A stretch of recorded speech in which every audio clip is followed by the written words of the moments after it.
Goiânia, 13 de setembro de 1987. Uma quarta-feira comum que se transformaria em uma das maiores tragédias radiológicas do mundo. Tudo começou com a curiosidade de dois homens e um objeto que não deveria estar abandonado. Em um prédio abandonado no bairro de Ouro Preto, dois sucateiros procuravam por metal para vender. Entre os escombros, encontraram algo inusitado. Uma máquina volumosa, pesada, com uma cápsula brilhante em seu centro. Aquela cápsula continha 1.375 cúrias de césio-137, uma substância letal que ninguém deveria tocar. Wagner diz: "Olha só isso aqui, cara. Nunca vi nada assim. Parece ouro. Deve valer grana." Devair responde: "A gente leva para o ferro velho e vê quanto consegue. Ninguém vai saber." Eles não sabiam o que seguravam. Nenhum aviso, nenhuma marcação de perigo. Apenas dois homens curiosos e uma cápsula que brilhava sob a luz da tarde goiana. Horas depois, os sintomas começaram. Náuseas, vômitos, uma queimadura estranha nas mãos que ninguém conseguia explicar. Wagner e Devair dividiram a cápsula entre amigos e familiares, pais, esposas, crianças. Cada pessoa que a tocou levou radiação para casa, contaminando objetos, roupas, comida. Maria diz: "Ele chegou em casa reclamando de dor. Disse que o ferro velho tinha um negócio estranho. Achei que era gripe. Não sabia que era veneno." Em questão de dias, várias pessoas estavam doentes. Mas ninguém, nem mesmo os médicos, compreendiam o que havia acontecido.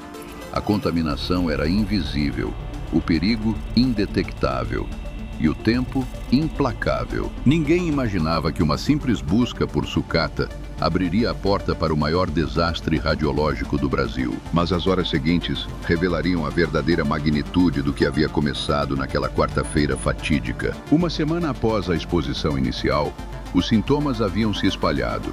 Os médicos de Goiânia enfrentavam um enigma. Múltiplos pacientes com os mesmos sintomas, mas sem causa aparente. Queimaduras, deficiência imunológica, contagem de glóbulos brancos alarmantemente baixa. O Dr. Carlos, médico de emergência, relatou: "Vimos leucocitopenia severa em vários pacientes. Todos chegaram na mesma semana, mesmos sintomas. Isso não era coincidência, era um surto de algo. O diagnóstico era impossível de fazer sem informações. Os pacientes não sabiam o que os havia contaminado. E o tempo passava." A pista estava na oficina de sucata. Um técnico de radiologia que havia visitado o local reconheceu a máquina abandonada. Ela havia sido transferida ilegalmente do Instituto Goiano de Radiologia uma década antes. Ninguém sabia onde fora parar. Ninguém a havia procurado. Robert, o técnico, relatou: "Quando vi a máquina, meu coração acelerou. Reconheci imediatamente. Aquela cápsula, Deus do céu, se aquilo abriu, se alguém tocou, era cesium-137, um isótopo radioativo altamente tóxico, com meia-vida de 30 anos. Cada segundo de exposição era um segundo a mais de contaminação interna." Quando a verdade foi revelada, o pânico se apoderou da cidade. Centenas de pessoas procuravam pelos hospitais, pedindo para serem testadas. Amigos e familiares eram suspeitos. Alimentos eram descartados. Objetos eram abandonados. A cidade inteira respirava medo. Maria Gabriela relatou: "Ninguém sabia quem estava contaminado. Você poderia estar tocando em alguém que tinha radiação, invisível, mortal." Outro cidadão disse: "As pessoas fugiam da gente na rua, como se a gente fosse um fantasma. Éramos vítimas e vilões ao mesmo tempo." Nos dias seguintes, 112.800 pessoas foram testadas. 249 foram diagnosticadas com contaminação radiativa. 21 apresentavam níveis críticos. E o número crescia a cada hora. Entre os contaminados estavam crianças, famílias inteiras. Um menino de 6 anos que havia brincado com a cápsula brilhante. A mãe que lhe havia dado banho sem saber. O avô que a beijou de bom dia. Cada abraço havia sido um ato de contaminação involuntária. Goiânia havia se tornado involuntariamente um laboratório de horror radiológico. E o pior ainda estava por vir. O tratamento era complexo e agressivo. Dietas especiais para acelerar a eliminação de césium. Medicamentos para fortalecer o sistema imunológico destruído. E tempo, muito tempo, de espera e incerteza. Alguns se recuperariam. Outros carregariam as cicatrizes para toda a vida. Os médicos não sabiam se eu ia sobreviver. Meu cabelo caiu, minha pele queimava, mas eu lutei. A cada dia era uma vitória pequena, mas era vitória. 4 pessoas não sobreviveram. Seus nomes precisam ser lembrados. Maria Gabriela Silva Ferreira, de apenas 6 anos. Leide das Neves, de 37 anos. Ivo Ferreira, de 54 anos.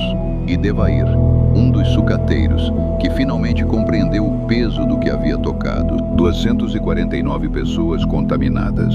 21 internadas em unidades especializadas. 44 mil metros quadrados de área contaminada. 3.500 casas marcadas. Bairros inteiros se tornaram zonas de limpeza radiológica. O custo econômico atingiu milhões. O custo emocional, incalculável. Ninguém tinha experiência com isso. Tínhamos que improvisar protocolos, inventar procedimentos. Éramos como navegadores sem mapa em um oceano de radiação. Os serviços de saúde e defesa civil trabalharam sem parar. Técnicos especializados foram trazidos do exterior.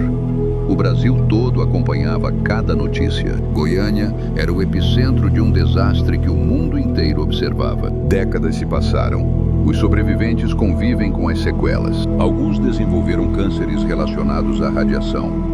Outros enfrentam problemas de fertilidade. Muitos carregam cicatrizes físicas e psicológicas que não cicatrizam. Passaram 40 anos. Ainda tomo medicamentos. Ainda faço exames. Ainda tenho medo toda vez que recebo um diagnóstico.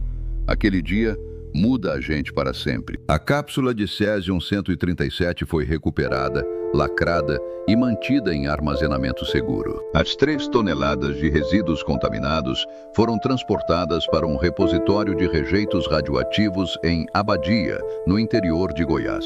Mas a lembrança desse dia trágico permanece viva em todos nós. O acidente de Goiânia se tornou a maior tragédia radiológica do mundo em ambiente urbano.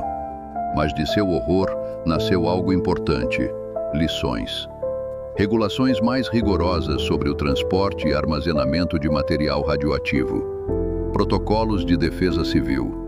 Conscientização global sobre os perigos invisíveis da radiação. Um historiador certa vez disse: Goiânia nos ensinou que a tecnologia sem responsabilidade é um perigo, que negligência é crime, que toda vítima merece ser lembrada, que a história não é apenas datas, é pessoas. Cada 13 de setembro, Goiânia se lembra, porque lembrar é resistir. Lembrar é garantir que nunca mais. Lembrar é honrar quem sofreu e quem não pôde voltar para casa. Este é o legado do Césio-137. Não apenas de destruição, mas de humanidade. De uma cidade que foi testada pela radiação e não quebrou. Que perdeu alguns, mas não perdeu sua lição. De um Brasil que aprendeu, no caminho mais difícil, o preço real da negligência. 1.375 cúries de Césio-137, 249 contaminados, 4 mortes, uma lição que permanece para sempre. Este não é apenas um vídeo sobre o passado, é um alarme para o presente, um aviso para o futuro. Uma pergunta: estamos realmente preparados para lidar com o invisível? Curtir, comentar, compartilhar são seus únicos superpoderes aqui. Use-os. Siga-nos para mais.